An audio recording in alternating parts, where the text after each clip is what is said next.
Can you imagine an army, one of the most powerful fighting forces in the ancient world, being ordered to march into the waves, not in ships, but on foot, to attack the water itself? This wasn't a strategic maneuver, but a direct confrontation with the elements, a command so audacious it defies conventional military logic. To stab the sea with their swords and take the ocean itself as a prisoner of war? This isn't a myth or a legend from a forgotten age.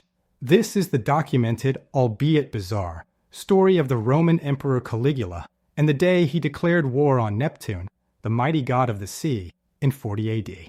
Gaius Julius Caesar Augustus Germanicus, better known by his infamous nickname Caligula or Little Boots, began his reign in 37 AD with immense popularity and the promise of a golden age for Rome. He was initially seen as a benevolent and capable ruler, a stark contrast to his predecessor, Tiberius.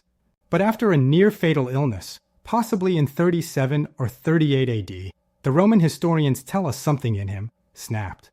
His behavior became increasingly erratic and cruel.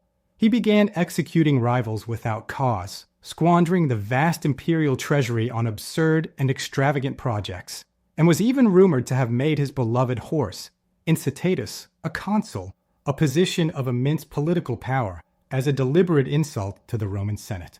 But his most bizarre and widely debated act, the one that truly cemented his reputation for madness, was yet to come. This particular incident would baffle historians for centuries and become a cornerstone of his controversial legacy.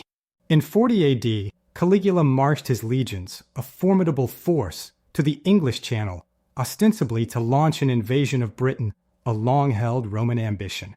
However, instead of preparing for a naval crossing, he lined his soldiers up on the beach, a move that immediately puzzled his commanders and troops alike. He then issued an astonishing command. He had them gather seashells, which he mockingly called the spoils of the conquered ocean. This act, seemingly trivial, was a profound humiliation for battle-hardened Roman soldiers, forcing them to engage in a childish task rather than a glorious conquest. According to the ancient historian Suetonius, a key source for Caligula's reign, he then ordered his soldiers to attack the waves themselves, thrusting their swords and spears into the water. This was presented as a direct punishment for the sea god Neptune, who Caligula believed had defied him, a truly chaotic and surreal spectacle on the shores of the Channel. Was this the undeniable act of a madman, a clear sign of Caligula's deteriorating mental state? Or was it a cruel, calculated lesson to his troops, a demonstration of his absolute power, showing them that even the impossible was demanded by their god-emperor? We'll explore these compelling and conflicting theories, trying to decipher the true intent behind this infamous event. But here's the weirdest part, a fascinating twist that challenges the traditional narrative. Modern historians and archaeologists, through careful re-examination of the evidence and new discoveries, have begun to propose a radically different theory.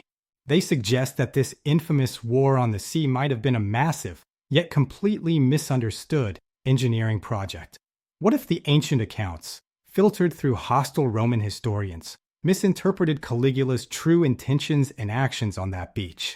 What if his soldiers weren't gathering mere seashells as a childish trophy, but were instead digging up a unique type of fossilized sea creature, perhaps a specific kind of shell or marine fossil, that was used as a form of currency or a valuable commodity in the Roman world?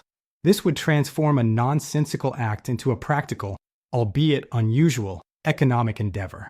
And what if the attack on the waves was actually a ritual, a religious ceremony to bless a newly built lighthouse, such as the 60-meter high tour d'order that Caligula indeed ordered to be constructed near the English Channel?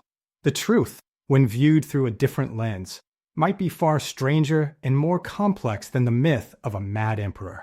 This is precisely the kind of story the Weird History Society lives for, where the accepted narrative is challenged by new perspectives.